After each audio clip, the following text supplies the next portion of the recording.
আমি এই হাদিসটির প্রেমে পড়ে গেছি। আপনি যখন নীরবে ঘরে বসে কান্না করেন, আল্লাহ তখন ফেরেশতাগণদের উদ্দেশ্য করে বলেন, কোন জিনিস আমার এই বান্দার চোখে পানি আনলো?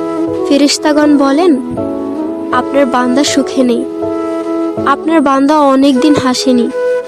এই বলে ফেরেশতাগণ কান্না করতে থাকেন এবং আল্লাহকে বলেন, হে আমার রব, আপনি জানেন আপনার এই বান্দার হৃদয়ে কি রয়েছে, অতএব আপনি তার জন্য সবকিছু সহজ করে দিন।